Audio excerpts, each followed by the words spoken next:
Hi folks. Hey, thank you so much for tuning in. 1,000 thank yous, in fact. I hope that wherever you're viewing this from, that the day and the week finds you well. To all of my Canadian sisters and brethren out there, a belated happy Canadian Thanksgiving. Now, my name is Chad Lawrence and I am from the Great White North on the foothills of the beautiful Rocky Mountains in Calgary, Canada. And back in October, I had the distinct privilege of competing alongside 5 other bartenders across the continent in the North American finals for the Angostura Global Cocktail Challenge.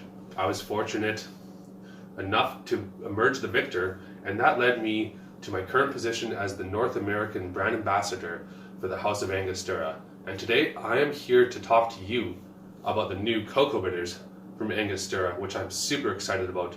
I just know that today we're going to have a lot of fun, and I cannot wait for you to taste the unexpected. Now, just a little bit of preamble before we get going into the nitty-gritty.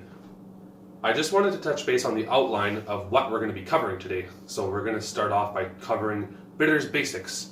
What are bitters and how do they function in cocktails? Why do we care at all about bitters? Well, it turns out they have 2 functions. They can bind and they can lift.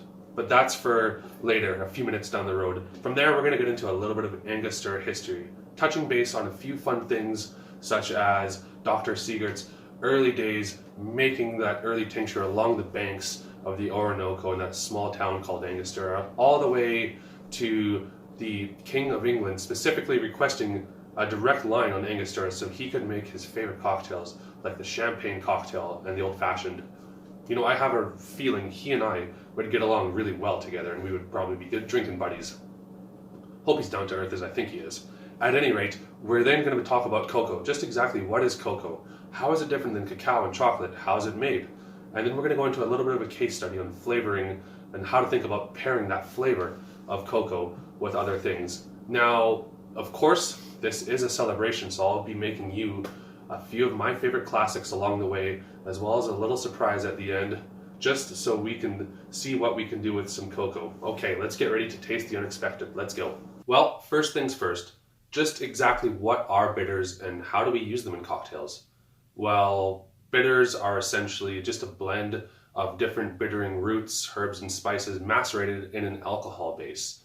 Now, it's just my opinion, but I think that if you don't have that alcohol base, you don't have bitters, you have cocktail flavoring. But I think that's another topic of discussion. At any rate, why should we use bitters in cocktails? And why do so many of us use bitters in cocktails so intuitively? Well, I think there's a few good reasons for that. And as bartenders, it's really important to just understand why exactly it is that we use bitters. It's not just something that's cool and trendy, but they actually serve 2 very distinct functions. The first one is that they bind together disparaging ingredients. Oftentimes, if you have a cocktail that just doesn't work, you can think of it as your duct tape or like a super heavy-duty glue or something like that. And I still remember the first time that I discovered the role of bitters as a binding agent. When I was just a young buck trying to figure out my way in the cocktail world, I remember I was making a cocktail that was kind of like a Moscow Mule. Because isn't that how we all started? We just kind of learn the classics and then of course we riff on the classics. But anyways, this Moscow Mule was more or less like the same thing, except sub out vodka and do a split base of Islay Scotch and French herbal liqueur. And I still remember, I liked the flavors, the acidity was fine, the sweetness was right where I wanted it to be, but it just kind of tasted like a mouthful of different random things. And at the end of the day, you want a cocktail to be greater than the sum of its parts.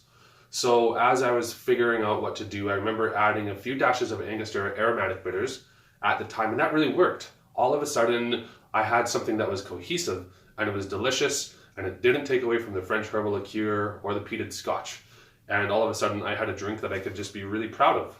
So obviously, you can use bitters in that way, but I think about those types of binding bitters as the bitters where they don't actually have a soaring top note across the whole thing, but it's just that nice bitter base.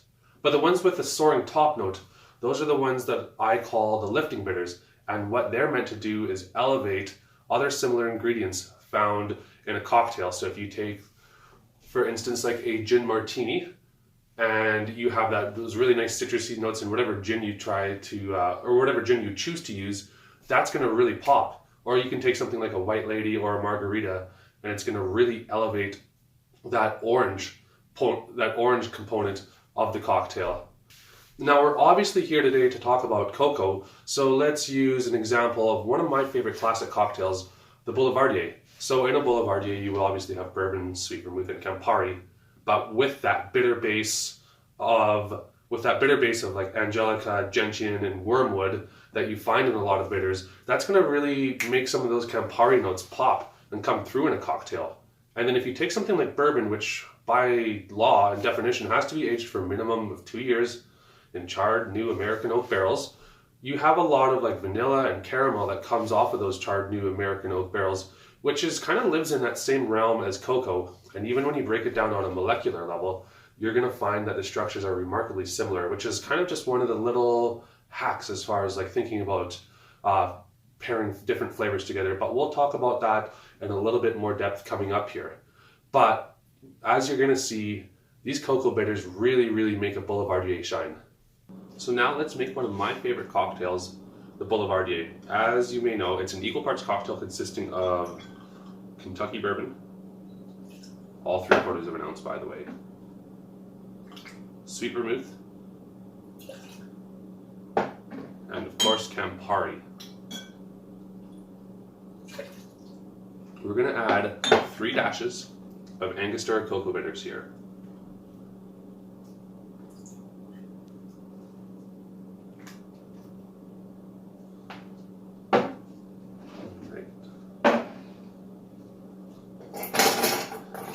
Big ice cube in there.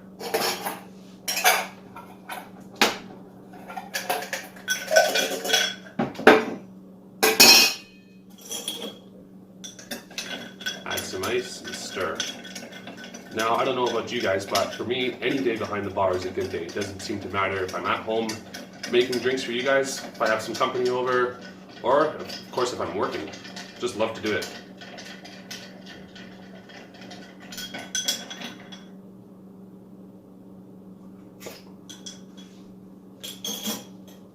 Yeah, that works for sure.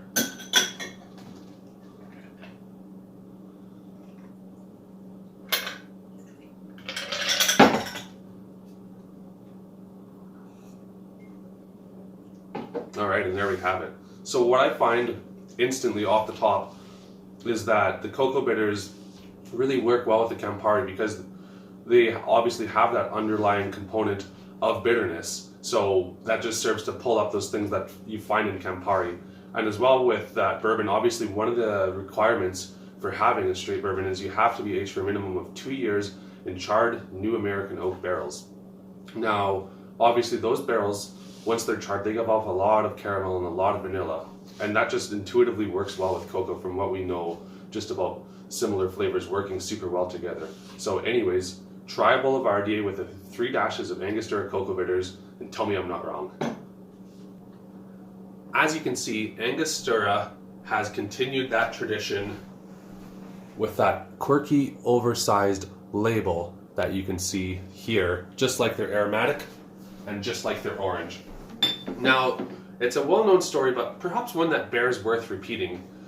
Now, the aforementioned Dr. Johann Siegert, he had 3 sons, and 2 of those brothers were tasked with separate tasks. One, procuring the bottles, and one other to procure the labels.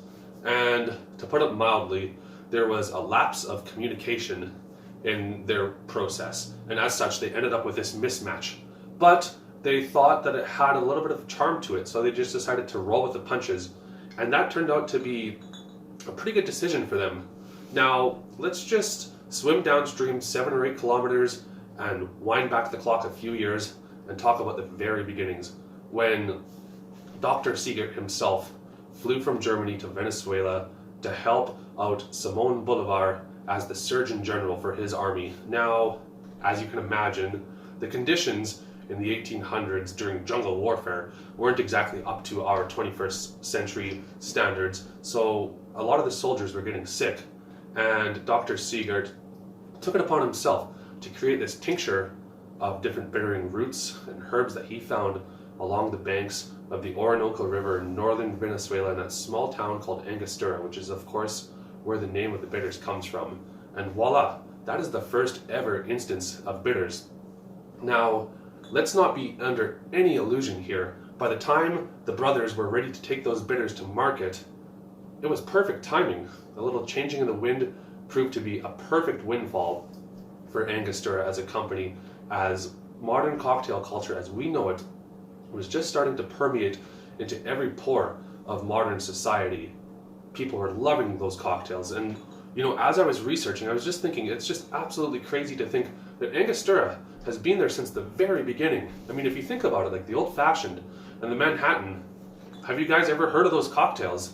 Like, they have Angostura in them, and it's just been with us since the very beginning. And I just feel that these Angostura's Coco's bitters was just such a natural transition into what we call modern mixology now, because they have that continued trend and that continued tradition of localism where they just grab that cocoa right from their backyards, which leads into sustainability as those farmers are well compensated for their work, and of course that highest of quality using an aged spirit base with a very firm bitter background, which of course, as we know, is just perfect and so required to have a good quality bitters. All right, let's dive into a little bit about cocoa. Now, I bet you didn't know cocoa was all that different from cacao and chocolate, and honestly, I didn't either, but it's pretty interesting. So let me just give you a quick breakdown of the differences. So think of cacao as the parent plant. Cacao grows in pods on trees, and in these pods you have beans. And so once those beans are roasted, you then have cocoa, which is what is in this bottle. And once that is combined with cocoa butter, that is essentially what gives you chocolate. Now, I come from a coffee background, and as I was doing some research into this, like the similarities are very, very striking, and I found it super interesting. So, I mean, you start with a bean, just like you do in coffee, and then you roast it, and then you grind it, and it's ready for consumption. So it's pretty cool that it's similar there. And just kind of like coffee or like wine, there's a ton of different varietals. It's the same thing, but you have different types of plants that are all related to one another. And just like in wine or in coffee, some of the best cocoa varietals are actually hybrids. Now, Trinitario cocoa, that's what's in Angostura cocoa bitters. And as I'm sure you've been able to discern right off the hop, because you're all very smart, that actually does come from Trinidad. And Trinitario cocoa is a mix of Criollo, which is a very mild, subtle, and nuanced, kind of elegant more flavor, and Forastero, which is very, very big and bold. So this Trinitario cocoa exists for the express purpose of having like a very, very well-balanced and very refined, yet very distinguished flavor. And that's what ends up in this bottle. Now, one of the things that I don't know how recently you guys have brushed up on your high school chemistry, but something that happens during any chemical reaction is oftentimes heat and carbon dioxide are byproducts of chemical reactions. But also, interestingly, sometimes heat can facilitate a chemical reaction, and that's exactly what happens when cacao beans get roasted, which is of course when it becomes cocoa. But a lot of the natural sugars that are found in the beans themselves, they start to brown, and eventually they undergo this caramelization process, and that's what gives cocoa its very distinct flavor. And right here, this should lend us a huge clue as to how to think about pairing cocoa with other flavors. If you think about it like this, now when you age any sort of spirit in wood, that wood is of course first charred, or in some cases toasted, or maybe toasted and charred. But along that way, when wood is being treated, as it's being heated up, it also undergoes a caramelization process, which is why that cocoa bitters tend to go so well with aged spirits. I mean, just try it with like an aged tequila or rum, and tell me I'm not wrong. Now, sharp left turn here. I want to talk about doing this, pairing cocoa bitters with a clear spirit like gin, and why this works. Now, we're going to use an example of everybody's favorite cocktail, or at least one of my favorites, the Negroni. And we're going to be able to compare and contrast it with the Boulevardier, which is a close cousin, and just see how we're able to make this work. Now, I think about it like this. So these bitters, Angostura cocoa bitters, they have a really nice, rich backbone of floral and citrus, which is obviously going to work super well with gin. But there's also a little bit of mystery here. It's a bit enigmatic, tough word to say.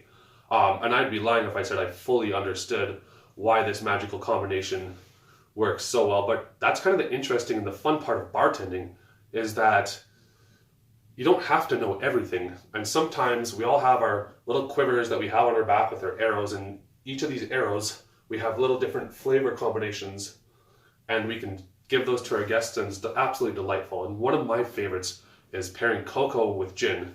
So let's make a Negroni and see where we land.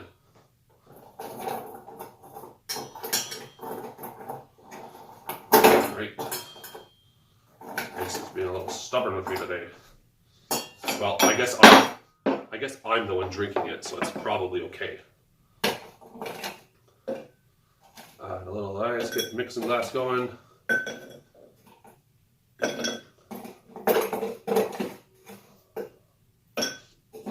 Okay, so we're going to start, and again, just like the Boulevardier, the gin or the Negroni is an equal parts cocktail. So we'll go 3/4 of an ounce across the board on gin, Campari, and sweet vermouth. And just like the Boulevardier, we are going to add 3 dashes of Angostura cocoa bitters. 1, 2, 3.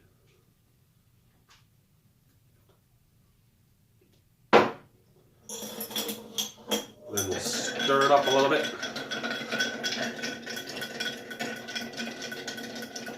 I realized last time that when I was making the Boulevardier, I actually used a very high proof bourbon. That's very much to my taste. I love all the structure and the mouthfeel that it gives you, but this one shouldn't need as long as a stir, just because the gin is a rather pedestrian 80 proof, 40% ABV. So let's give this a shot and see how we did.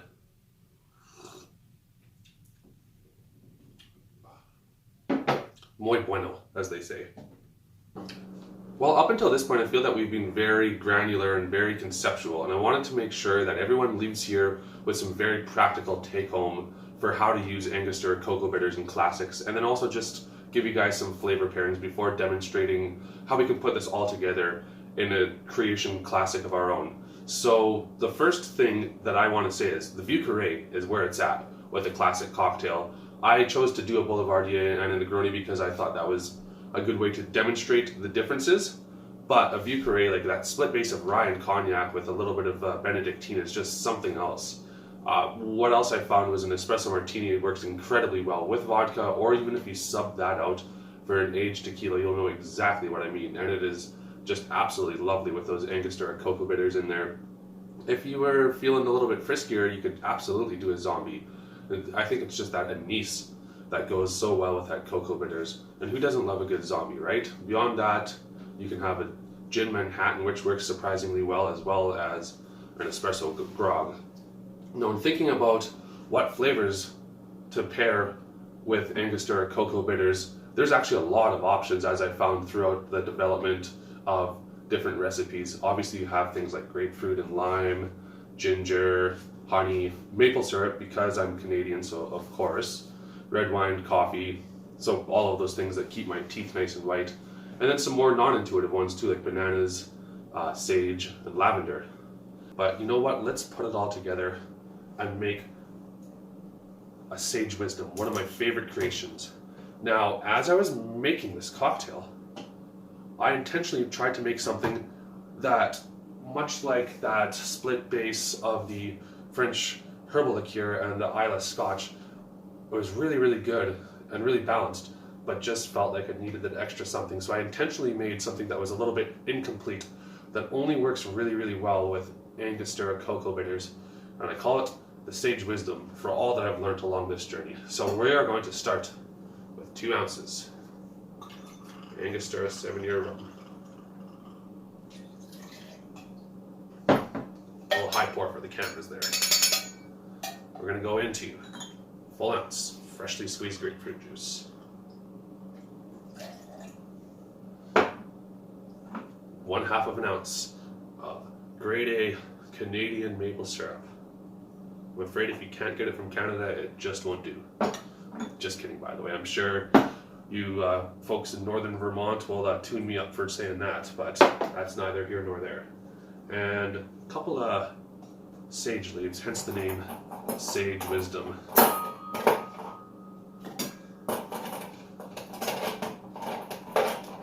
I'm not sure, are you guys as bad at naming cocktails as I am? Everything's like a wordplay or an obscure movie reference at this point, it feels like. Yeah, let's shake it up.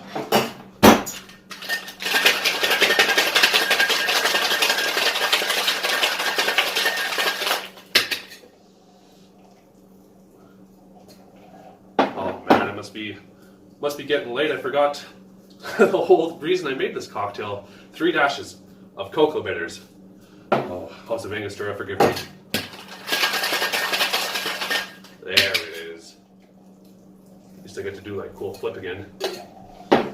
Make sure that's tasting like it should. And it damn well is. We're gonna give it a little absinthe mist on the glass too. I think a little absinthe, never a bad idea.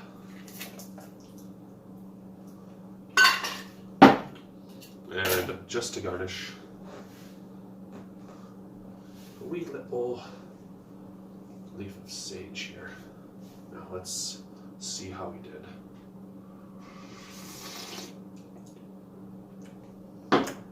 Yeah, that'll do.